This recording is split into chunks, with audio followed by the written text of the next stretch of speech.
Shalom, kembali lagi bersama saya Yohanes Talaen.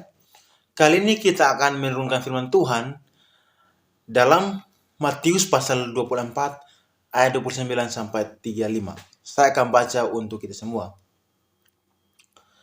Segera sesudah disaksikan pada masa itu, matahari akan menjadi gelap dan bulan tidak percaya, dan bintang-bintang akan berjatuhan dari langit, dan kuasa langit akan goncang.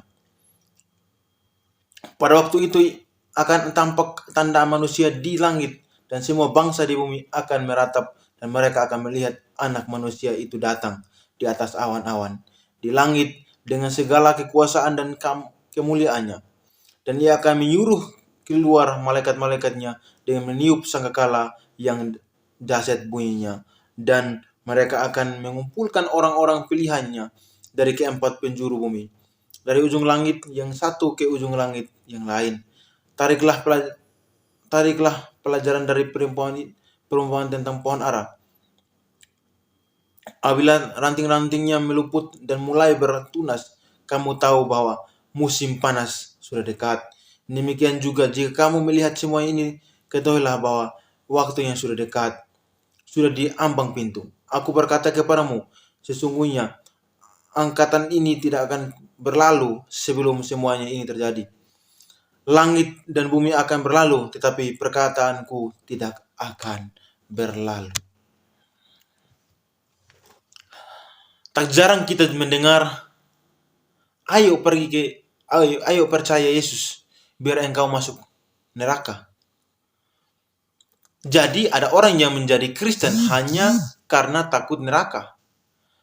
Bahkan ada yang takut akan kedatangan Yesus yang kedua kali, karena mereka merasa bahwa hidup mereka belum cukup baik, masih penuh dosa dan jauh dari sempurna. Kedatangan Yesus menjadi berita menakutkan bagi mereka. Lain halnya dengan jemaat mula-mula saat itu. Orang Kristen termasuk kalangan minoritas yang dicap sesat. Iman mereka dipertanyakan, keyakinan mereka dicemooh, dan pemilihan mereka ditertawakan. Kekristenan sesungguhnya tidak populer, dan iman Kristen adalah sebuah kebodohan. Pada masa itu, orang yang menjadi Kristen begitu menderita.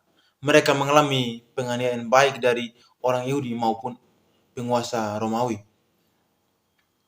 Penderitaan yang mereka alami begitu nyata dan seolah-olah tidak ada lagi pengharapan.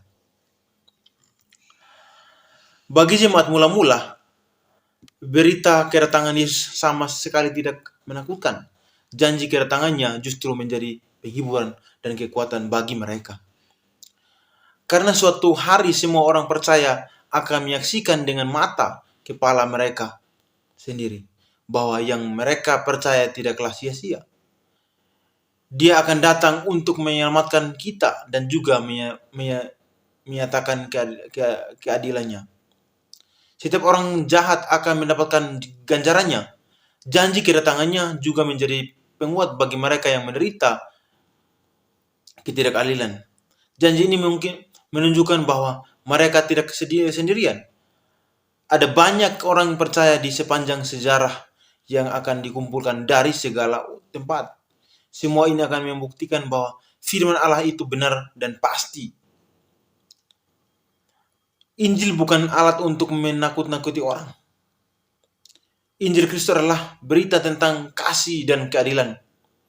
Kedatangan Yesus yang kedua kali bukan cerita menakutkan, melainkan janji penghiburan bagi orang-orang percaya yang menderita karena menghidupi imannya.